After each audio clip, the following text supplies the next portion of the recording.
estrangeiros ou de subordinação a estes. Então está aqui, ó, proibição de recebimento de recursos financeiros. Então, ó, proibição de recebimento, proibição de recebimento de recursos, proibição de recebimento de recursos financeiros de quem, pessoal? Estão lendo não, é? De quem? Proibição de recebimento de recursos financeiros de entidades ou governos estrangeiros, ou ser subordinado a algum governo ou alguma entidade internacional. Minha pergunta é a seguinte: por que existe essa proibição no texto constitucional? Alguém sabe? Alguém chuta? Alguém pensa numa justificativa? É o quê?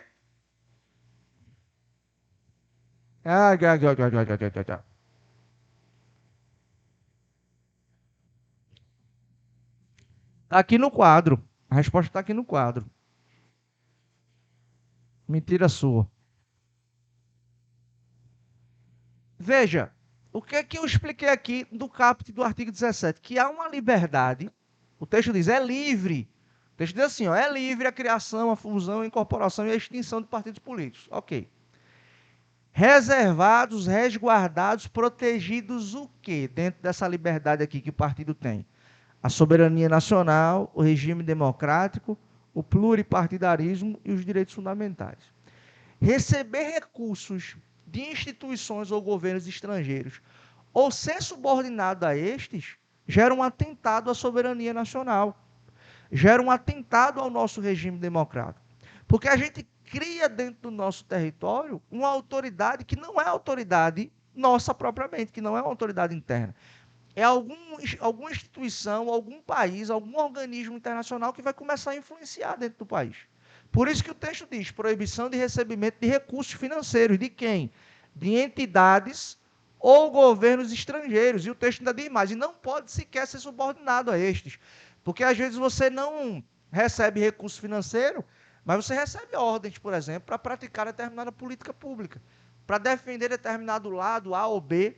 Então, isso em tese não pode, porque afronta a soberania nacional, afronta aqui o nosso regime democrático. Belezinha? Então, essa é uma outra característica aqui dos partidos políticos. A outra característica que está no inciso 3, o texto fala assim, ó, prestação de contas à justiça eleitoral.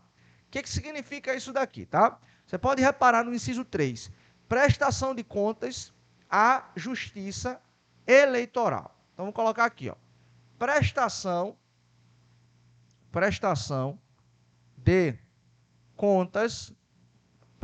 de contas à justiça eleitoral. O que é isso? Vejam, vocês sabem muito bem, a gente vê isso nos noticiários, né?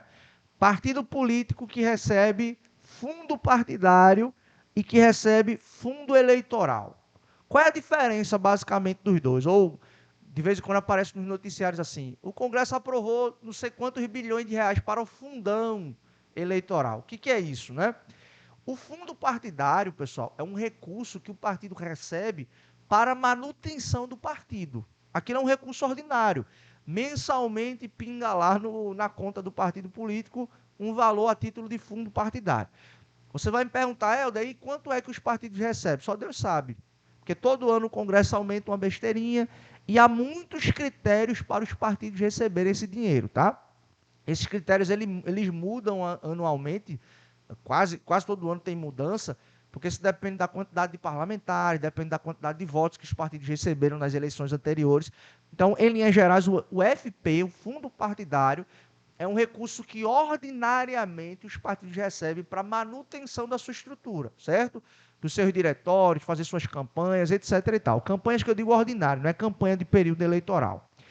E existe um outro fundo, que é apelidado de fundão, ou chamado também de fundo eleitoral, que aí é um recurso que o partido recebe exclusivamente para ser gasto no período de campanha eleitoral, período de eleição, tá certo?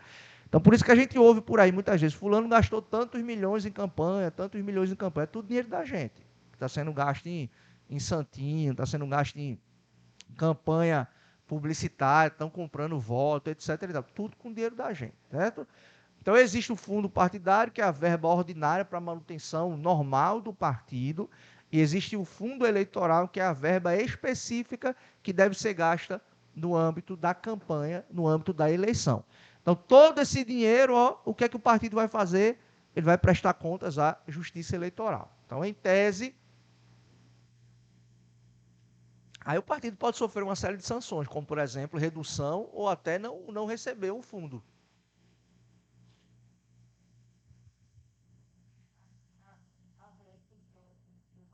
Pode. Mas veja, essa pergunta ela é importante, tá? Mas a extinção em si, ela pode soar como um ato de força do Estado simplesmente ir lá, esse partido não pode existir. A extinção é algo muito sério. A extinção ela só pode ocorrer nas hipóteses previstas em lei, como, por exemplo, a ausência de prestação de contas à Justiça Eleitoral, né? Descumprimento das regras que envolvem manutenção de soberania, regime democrático, etc. Mas tudo vai envolver o quê? Decisão da justiça, certo? Não é possível, especificamente em situações mais extremas, seria possível a extinção de um partido por decisão da justiça. Ou o próprio partido, o diretório, os filiados decidirem simplesmente acabar com o partido. Isso também existe, tá certo? E aí, o outro inciso, só para a gente avançar, é bem genérico. O inciso diz assim, ó, funcionamento de acordo com a lei. Estão vendo aí no texto, quem está acompanhando, o inciso 4 simplesmente diz funcionamento parlamentar de acordo com a lei. O que significa isso? Vou colocar aqui, ó. Funcionamento parlamentar, funcionamento aqui, ó, parlamentar, de acordo com a lei. De acordo com a lei, certo? Então essa é uma expressão bem genérica que significa o seguinte: a gente vai ter várias outras legislações que vão tutelar aqui o trabalho do parlamento, né, dos parlamentares, leis próprias, resoluções. Então isso aqui é algo bem genérico que o parlamentar vai ficar subordinado à lei na hora do seu trabalho, na hora da sua atuação. Beleza, pessoal? Olha só, eu vou falar com vocês a partir de agora dos parágrafos mais importantes, ou da parte mais importante desse artigo 17. Porque isso aqui eu não precisaria nem ter colocado no quadro, porque é mera memorização. Mas no parágrafo 1º, existem algumas regras aqui, né, alguns pontos importantes que a gente precisa organizar no quadro para não cairmos em pegadinha na hora da prova, certo? Então vamos lá. Parágrafo 1º do artigo 17 do texto constitucional. Se você reparar aí, você vai confirmar aquilo que eu tinha dito para vocês, né? Tem assim, ó. Primeiro, o texto originário, e depois tem assim, redação dada pela emenda número 52, aí depois redação dada pela emenda número 97 de 2017. Mais para frente você vai ver a alteração em 2021 e a alteração em 2022, né? Sempre alterações para valer a eleição normalmente imediatamente subsequente. Vamos lá. Parágrafo 1º traz algumas lições importantes que eu vou ler e a gente vai organizar isso no quadro. O texto diz assim, ó: é assegurada aos partidos políticos autonomia para definir a sua estrutura interna. Então vamos lá, primeira parte do texto aqui. O parágrafo 1º, ele garante, ó, a chamada autonomia partidária. Então vamos colocar aqui, ó, autonomia partidária. Então, autonomia partidária. O que significa isso aí que a gente está vendo na primeira parte do parágrafo 1º? É que vocês devem reparar que sempre que chega em período eleitoral, os partidos vão indicar seus candidatos, não é isso? Já repararam que tem partido que faz prévias, então candidatos vão debater, pré-candidatos vão debater, e os filiados ao partido vão votar em quem será o candidato. Já repararam isso? Então, o PSDB, por exemplo, faz isso, coloca candidato lá. Quem é pré-candidato? Fulano de tal, Beltrano. Pronto, vamos discutir aqui e os filiados vão escolher quem é que vai se lançar candidato. Tem partido político, por exemplo, que os pré-candidatos vão fazer o quê? Prova. Tem partido político que simplesmente chega assim e diz, é fulano, Beltrano e ciclano. Os presidentes dos partidos, a diretoria do partido é quem vai indicar os nomes. Por que essa disparidade acontece? Porque a Constituição permite.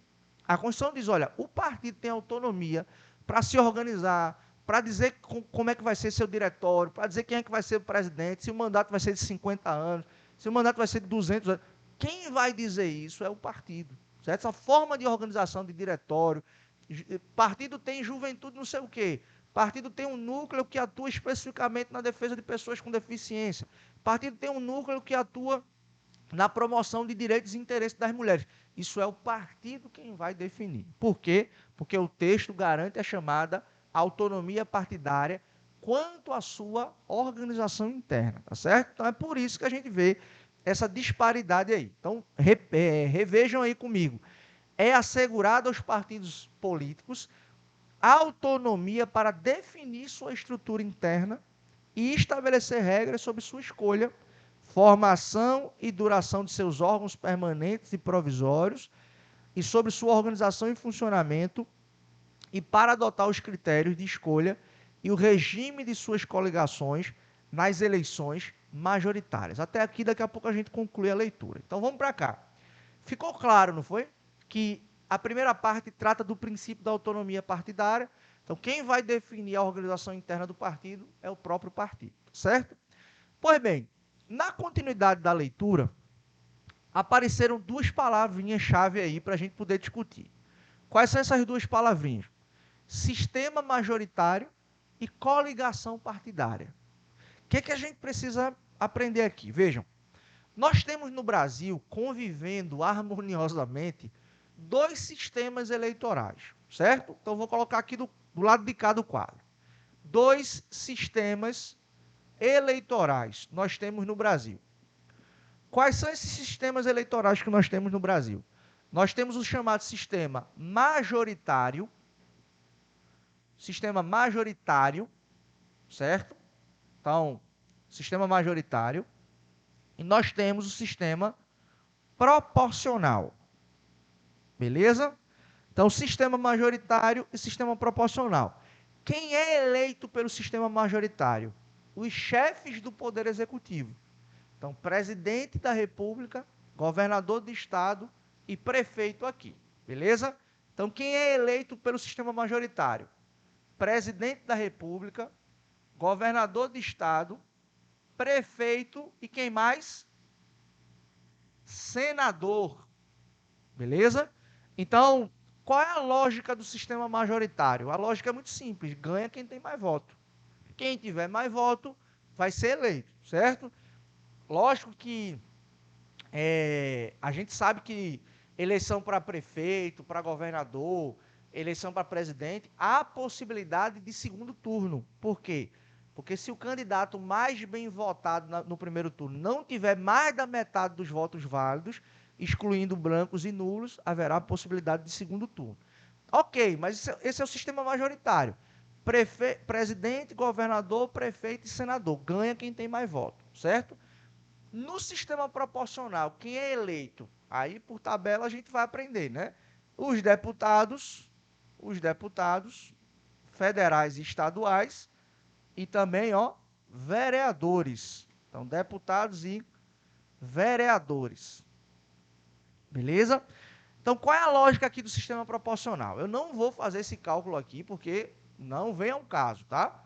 Quer dizer, eu vou fazer um cálculo de padaria aqui, já que vocês estão estudando matemática, estatística, essas coisas, então não tem problema fazer cálculo. Mas veja, a lógica do sistema proporcional é o seguinte, não necessariamente quem tem mais voto vai ganhar, porque vai depender muito mais da força do partido do que propriamente do candidato. Helder, como assim? Nós temos alguns fenômenos interessantes a cada nova eleição. Eu lembro de um fenômeno que, em 2012, eu era quarto período, estava na faculdade, E eu lembro muito bem que foi a primeira eleição que eu acompanhei já com uma noção jurídica da coisa. Né? Já estava na monitoria de direito constitucional, etc. Então eu já entendi alguma coisa. E na época teve um negócio para mim que eu entendi o que tinha acontecido 2 anos antes. Porque na eleição, em 2010, Tiririca foi eleito com uma porrada de votos e ele arrastou consigo mais 5 deputados federais. Vocês devem lembrar dessa história. Se não acompanharam, porque eram muito novos, mas lembram pelo menos dos livros, né? Dos noticiários, etc.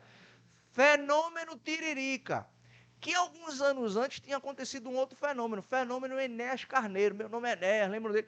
Enéas foi mesmo assim. Foi eleito com uma votação explosiva e trouxe consigo uma porrada de deputados. Depois teve Celso Russomano, e aí a cada nova eleição esse fenômeno se repete. E eu lembro que ficou marcado na minha memória o seguinte: em 2012, teve uma figura política muito conhecida aqui em Pernambuco, que foi até deputado estadual, Edilson Silva, lembram dele? Foi deputado estadual, inclusive, na legislatura de 2015 até 2018. Edilson Silva, naquela eleição de 2012, ele foi o terceiro candidato a vereador mais votado na eleição e não foi eleito. Como é que você explica isso? Agora, em 2022, Daniel Coelho, que é outra figura política muito conhecida aqui, teve quase 100 mil votos e não foi eleito. Teve gente com 30, 40 mil votos que foi eleito. Por quê? Por causa do sistema proporcional. Porque o sistema proporcional, ele depende muito mais da força do partido do que do indivíduo. Vou fazer um cálculo de padaria aqui para você entender a lógica, tá certo? Um cálculo de padaria muito simples aqui. Vejam, imaginem que a gente vai participar de uma eleição que existam 10 vagas aqui a serem disputadas, tá certo? Como é que eu vou saber o quantitativo de votos que um partido vai precisar ter para poder ter direito a pelo menos uma vaga? Então, isso, para a gente poder saber essa resposta, isso demanda da gente saber duas informações: o que é o quociente eleitoral e o que é o quociente partidário. Mas isso só é identificado depois que a votação termina, que a gente vai saber o número de votos que foram dados naquela eleição. Aí vamos imaginar o seguinte, que ao término da apuração dos votos, aconteceu o seguinte: ó, eu tenho aqui o partido A, que recebeu 5 mil votos válidos, beleza?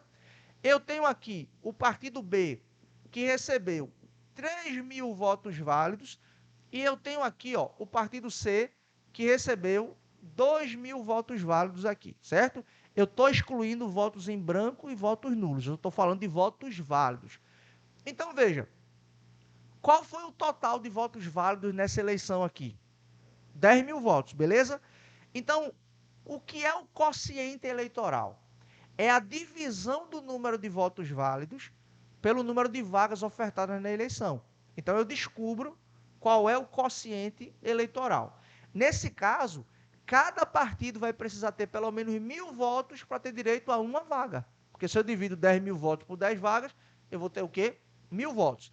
Então, o quociente eleitoral dessa eleição, ó, são 1.000 votos. Então, cada partido aqui vai precisar ter no mínimo 1.000 votos para ter direito a uma vaga. Tá claro isso? Isso se chama quociente eleitoral. A divisão de número de votos válidos pelo número de vagas ofertadas na eleição. Aí o próximo passo, que aí é o passo derradeiro, que é saber quantas vagas cada partido vai ter direito, vai ser muito simples. Eu vou descobrir o chamado quociente partidário. O que é o quociente partidário? Vai ser a divisão do número de votos que o partido recebeu pelo quociente eleitoral. E aí eu vou chegar ao número de vagas que cada partido vai ter direito. Então, cálculo de padaria. Qual é o quociente partidário aqui do partido A? Se eu divido 5 mil votos por 1.000, eu vou ter quantas cadeiras aqui que esse partido vai ter direito? 5 cadeiras. Se eu divido 3 mil votos válidos aqui por 1.000 aqui, que é o quociente eleitoral, esse outro partido vai ter direito a quantas vagas? 3 vagas. Esse outro partido aqui vai ter direito a 2 vagas. Não é ganha quem está mais, ganha quem preencheu o quociente eleitoral. Quantas vezes o partido A preencheu o quociente eleitoral? 5 vezes, porque ele teve 5 mil votos, certo? Qual é a celeuma desse sistema aqui? E aí é isso que a gente explica o fenômeno Tiririca. A celeuma aqui é a seguinte: é que eu posso ter nesse partido aqui, ó, alguém que sozinho teve 4.900 votos. Aí vai fazer o quê? vai arrastar gente aqui com 50, vai arrastar gente aqui que teve mais 50 votos. Então, o que é que acontece? Por isso que tem gente com a quantidade mínima de votos que muitas vezes é eleito, porque dentro do partido, o partido tem alguém que é arrastador de voto, e gente em outro partido que teve, por exemplo, 900 votos, não vai ser eleito. Por quê? Porque não alcançou o quociente. Vocês conseguem perceber? Isso é cálculo de padaria, viu? É só para entender a ideia. Não é pra, você não vai fazer cálculo na prova. É só para você entender a ideia de como funciona o sistema proporcional. O sistema proporcional, primeiro, gera uma demanda muito grande pelo partido. O partido tem que ter muito voto, porque se não tiver muito voto, o camarada sequer vai ser eleito. Tá certo? Aí você me pergunta, tá, Helder, esse partido aqui teve direito a 5 vagas. Como é que essas vagas vão ser distribuídas? Simples. Os 5 mais votados dentro do partido. Quem não foi votado, quem não está entre os 5 primeiros, o sexto, por exemplo, vai ser primeiro suplente, segundo suplente e assim sucessivamente. Tá certo? Simples assim, pois não.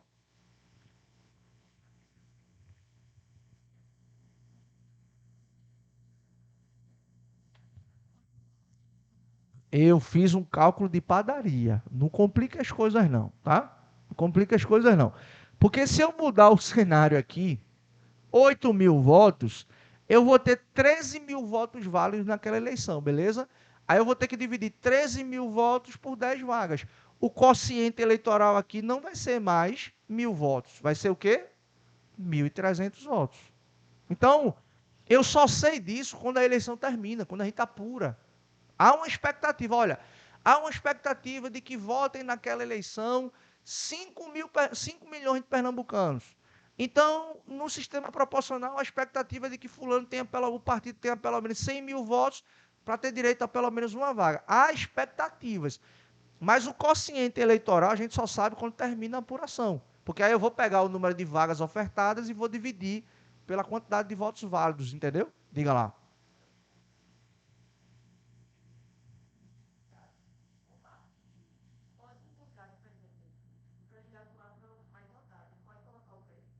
De jeito nenhum. A vaga ela deve ser distribuída por quem é mais votado na ordem decrescente dentro do partido. Não é, embora a gente diga que a vaga pertence ao partido, o partido não pode fazer o que quiser com ela, não. A vaga vai para quem é o mais votado dentro do partido. Veja, isso aqui é tão real, essa história de que a vaga pertence ao partido, que se você chegar agora, no final do ano, na eleição para vereador, se você quiser só digitar os 2 primeiros números do partido, que é o número do candidato, a urna vai computar. Por quê? Porque o voto vai para o partido. Depois, veja, quando você vota para deputado ou para vereador, o seu voto primeiro está beneficiando o partido, depois é que eventualmente vai beneficiar o seu candidato, se ele tiver um número bom de votos. Mas quem é primeiramente beneficiado com seu voto no sistema proporcional é exatamente o partido, certo?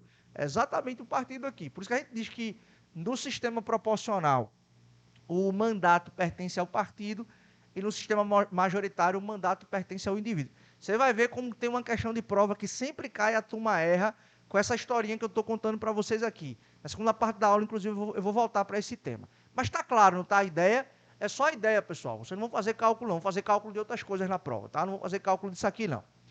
Aí você vai me perguntar, Helder, ok, nós temos 2 sistemas eleitorais aqui no Brasil. O sistema majoritário, que ganha quem tem mais voto, literalmente, pode ter diferença de um voto, e o sistema proporcional, que oferta aqui, ó, essa dinâmica para a gente. Então, não necessariamente quem tem mais voto vai entrar, é o partido quem tem que ser forte em termos de agariar votos aqui. Pois bem, a outra palavra que apareceu na segunda parte é a seguinte: coligação partidária. Vê a pegadinha na hora da prova. O parágrafo primeiro está dizendo que no sistema majoritário é possível a formação de coligações partidárias. Vou colocar aqui, ó. Vou colocar assim, ó. É possível coligações, é possível coligações partidárias. É possível coligações partidárias. O que é uma coligação partidária? Toda vez que a gente está vendo campanha na televisão, termina a campanha do candidato, ela aparece assim, ó, frente ampla não sei o quê, aí 200 milhões de partidos juntos, já viram isso, né? Aquilo é uma coligação partidária. O conceito técnico e resumido é o seguinte, o que é uma coligação partidária? É um ajuntamento de partidos em torno de uma candidatura. Simples assim. O que é uma coligação partidária? Um ajuntamento de partidos em torno de uma candidatura. Então, os partidos unem força para poder lançar um fulano candidato. A pegadinha de prova aqui é a seguinte, é que o parágrafo 1º diz que é possível a formação de coligações partidárias apenas no sistema majoritário. Não é possível a formação de coligações partidárias nas eleições proporcionais. Então, quando um partido lança seus candidatos a deputado ou a vereador, ele lança sozinho. Ele lança sozinho. Isso até 2020 era possível. De 2021 para cá, que o texto constitucional foi alterado, só cabe ajuntamento de partidos para lançar candidatura, ó, a presidente, a governador, a prefeito e a senador. Nas eleições para deputados e para vereadores, cada partido atua sozinho, certo? Por que proibiram isso? Por causa dessa história de quociente partidário, quociente eleitoral. Um monte de partido junto, aí o cara leva voto para todo mundo, aí o partido fica com 200 mil cadeiras no parlamento. Então o sistema foi criando essas barreiras aqui para evitar esses movimentos como efeito tiririca, não sei o que, não sei o que, não sei o que. Tá certo, pessoal? Então cuidado com isso em prova. Sistemas eleitorais, majoritário e proporcional. É possível a formação de coligações partidárias no sistema proporcional, mas não é possível a formação de coligações para deputados e vereadores. Ano passado eu estava dando aula sobre isso aqui numa turma, que eu não lembro mais qual foi, aqui mesmo no Espaço Jurídico. Aí o cara, aí, professor, esse negócio aí não está errado, não. Eu disse, o que está errado? Você não concordar com essa previsão ou eu estou ensinando errado? Ele disse, eu acho que o senhor está ensinando errado. Eu disse, é mesmo, cara. Eu dei uma encostada assim na cadeira. Ele, por quê? Porque eu já vi na televisão, na campanha de agora, um monte de partido lá, frente não sei o quê, frente não sei da onde. Acho que a campanha de Lula era o Brasil Novo, sei lá, o Novo Brasil, alguma coisa assim. Aí eu falei para ele, não, você está vendo sim coligações no sistema majoritário, eleição para presidente, para governador e para senador. Mas nas campanhas para deputado federal e estadual, você não está vendo coligação, não. É cada um partido por si. Por isso que é aquele tempo de 2 segundos, de 3 segundos. Por quê? Porque tem que dar tempo para todo partido lançar seus candidatos. Certo? Inclusive com respeito à cota de gênero, lançar mulher, etc. Que eu vou falar, inclusive, na segunda parte da aula. Tá certo, pessoal? Então, ó, cuidado com isso na hora da prova. Cabe coligação no sistema majoritário, mas não cabe coligação no sistema proporcional. Vejam como isso vai ficar claro agora. Leiam novamente o parágrafo 1º comigo. É assegurada aos partidos políticos autonomia para definir sua estrutura interna e estabelecer regras sobre escolha, formação e duração de seus órgãos permanentes e provisórios e sobre sua organização e funcionamento, e para adotar os critérios de escolha e o regime de suas coligações nas eleições majoritárias, vírgula, vedada a sua celebração nas eleições proporcionais. Estão vendo aí? Então, não cabe formação de coligação nas eleições proporcionais. Cabe nas majoritárias. E a quem o partido vai se juntar é problema dele. As nossas avós, nossas mães já diziam que se junta com porco, farelo come, né? Então, o partido vai ter que levar isso em consideração. A quem nós vamos nos juntar nas eleições majoritárias? Então, é o partido quem vai definir, certo? Vedada a sua formação aqui nas eleições proporcionais. Vírgula, a última parte para a gente arrematar esse parágrafo 1º, porque tem outra informação importante. Sem obrigatoriedade de vinculação entre as candidaturas em âmbito nacional, estadual, distrital ou municipal, devendo seus estatutos estabelecer normas de disciplina e fidelidade partidária. Essas duas últimas linhas. Vamos lá. Valeu. Essas duas últimas linhas aí do texto para a gente poder ir para o nosso intervalo. Olha só.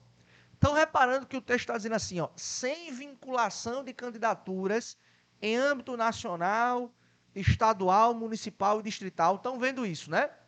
O que significa isso? Antigamente, existia no Brasil eu não sei se é um princípio, se é um instrumento, se é um instituto, tá? Mas eu vou colocar aqui, ó, verticalização